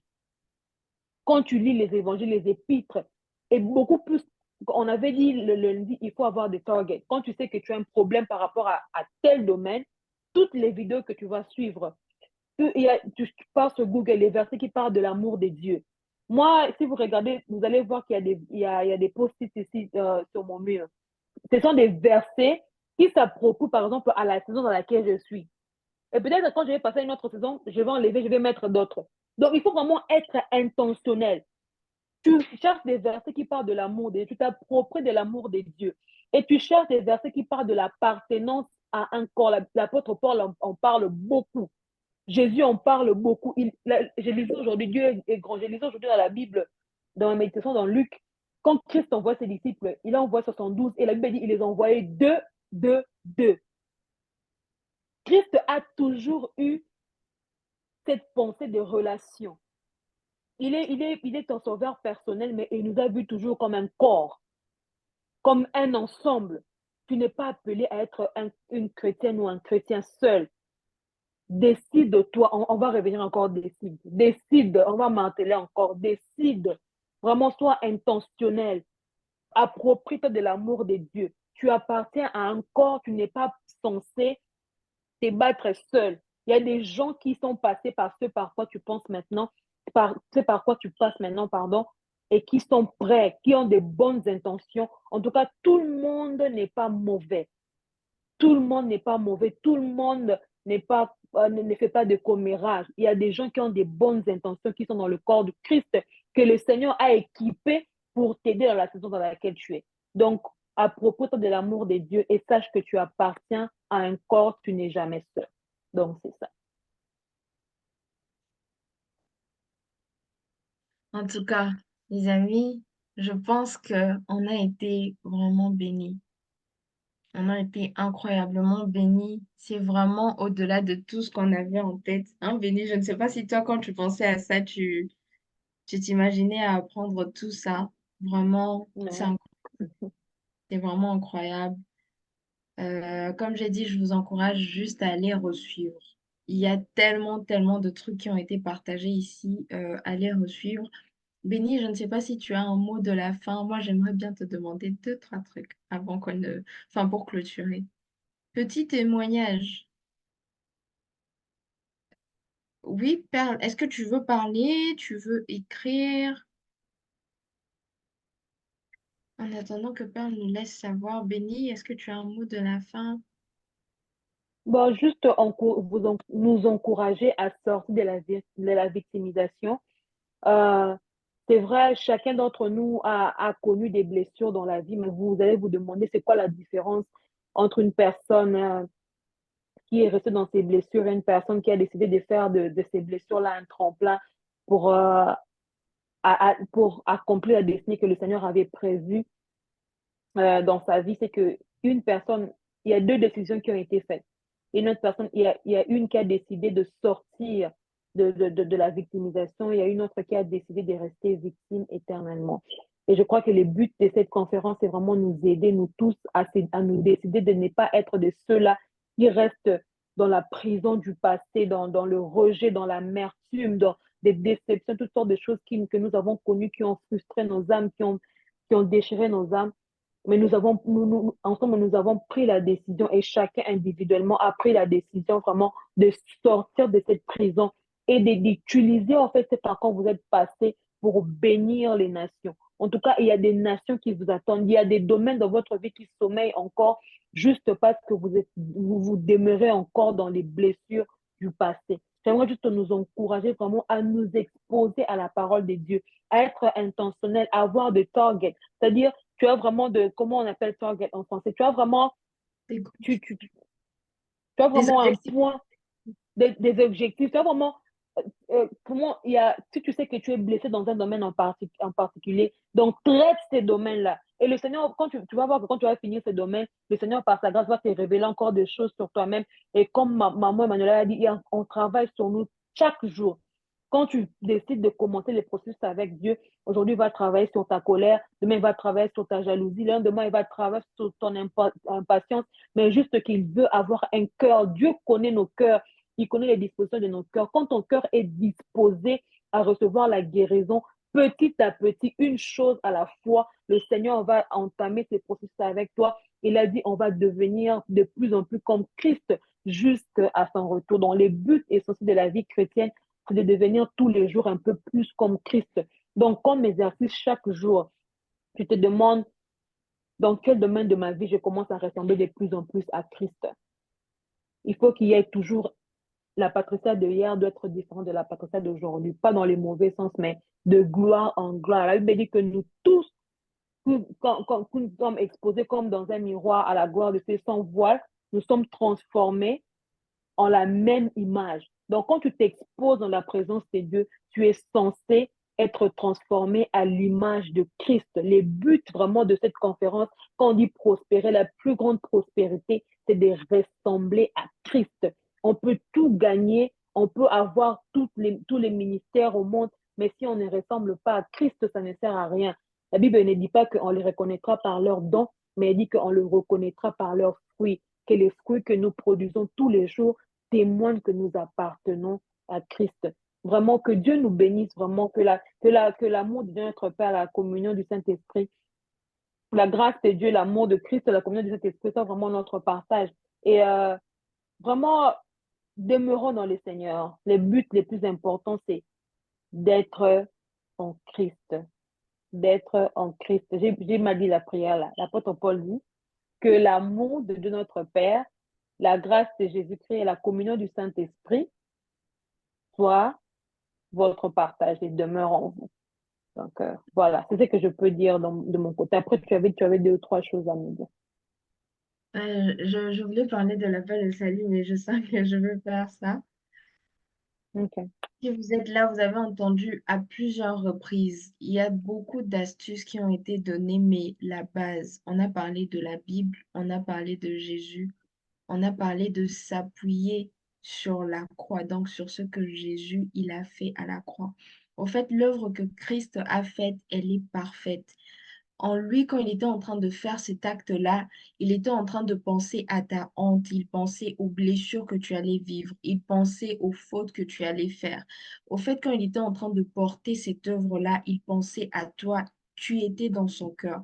Donc maintenant que toi, Jésus a décidé de se révéler à toi au travers de cette thématique des blessures intérieures.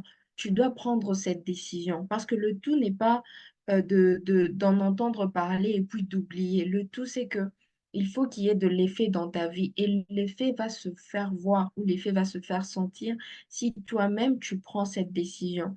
Donc, je ne veux pas forcément vous demander de lever votre main ou vous pouvez m'écrire dans le chat ici même, mais je vais juste nous encourager tous à faire cette petite prière, cette courte prière, pardon, pour nos bien-aimés qui vont dire oui à Jésus au travers de cette journée. Donc, on va prier. Père, je te remercie. Merci du fait que tu m'as choisi aujourd'hui. Merci du fait que tu as posé ton regard sur moi.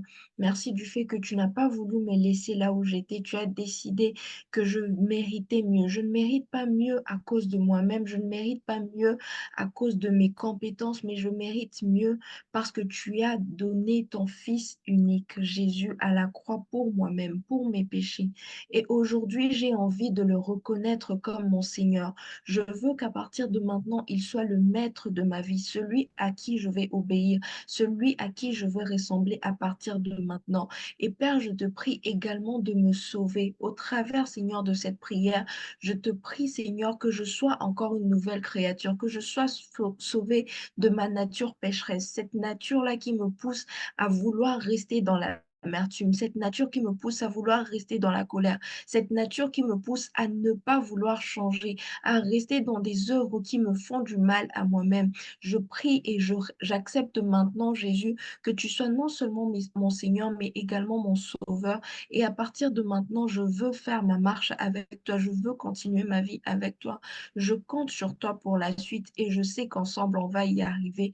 Dans ton saint nom, j'ai ainsi prié. Amen. Amen, amen.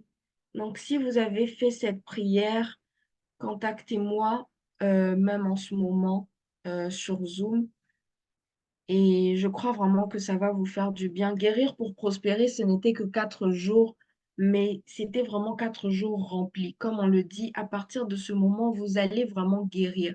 Mais ce n'est pas juste guérir pour que votre vie puisse continuer d'être régulière, j'ai envie de dire. Vous êtes le sel de la terre. Il faut qu'après votre guérison, il y ait un certain goût qui sorte de vous. Il faut qu'il y ait une certaine lumière qui sorte de vous et elle va sortir parce que nous croyons qu'après avoir guéri, vous allez prospérer. Et comme on était en train de le dire dans la séance d'aujourd'hui, peut-être que vous avez été brisé, peut-être que vous avez été blessé, peut-être que vous avez eu honte de certains événements, mais ces événements-là sont peut-être arrivés pour que vous-même, vous puissiez être un message. Là dehors, après cette conférence, après ce lien Zoom, il y a tellement de personnes qui vous attendent, tellement de personnes qui sont en train de soupirer tout simplement après le fait de voir votre lumière briller. Ils ont besoin de voir que peu importe comment j'ai été blessée, peu importe par quoi je suis passée, je peux m'en sortir et je peux être un message d'espoir pour les autres. Donc, je vous encourage au travers de cette conférence, n'oubliez vraiment pas ce qui s'est passé. Gardez les paroles qui ont été dites dans vos cœurs et vraiment assurez-vous de transmettre la vie que vous avez reçue au travers des différentes paroles aujourd'hui à toutes les personnes autour de vous. Donc voilà un peu. Merci beaucoup à tous. Je vais rapidement lire le témoignage de perles. Avant, j'étais une personne très renfermée, je ne parlais pas aux autres, je me sentais gênée, mais je crois qu'à travers les enseignements, je vais vraiment changer, être en compagnie avec les autres. Oui, Perle, nous le croyons pour toi et nous te soutenons également dans cette décision. Tu vas y arriver et tu vas être une personne très extravertie qui va donner beaucoup de joie autour d'elle.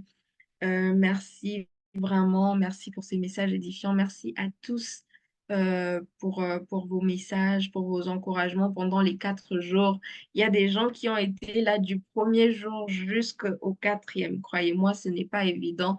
Je ne vais pas citer de noms histoire de ne pas oublier certaines personnes, mais en tout cas, merci pour tous les sacrifices que vous avez faits pour cette conférence, le sacrifice en temps, en sommeil. Je sais qu'il y a des personnes en ce moment chez elles, il est 2 heures du matin, je pense.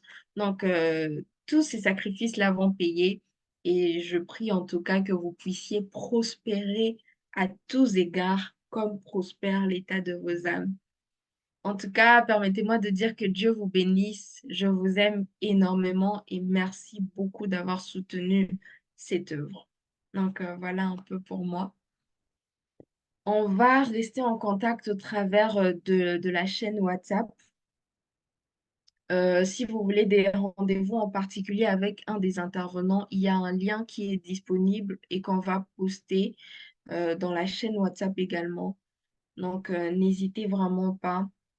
Si vous avez des questions qui n'ont peut-être pas eu de réponse, je vous prie de m'écrire aussi en privé et on va voir comment on va trouver des réponses à ces questions. Mais en tout cas, merci énormément à chacun d'entre vous. Je ne vais pas prendre plus de temps. Demeurez bénis et bonne année 2024. Allez prospérer en cette année. Merci à tous.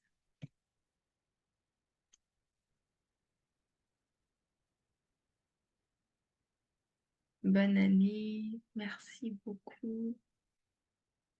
Je vais arrêter l'enregistrement.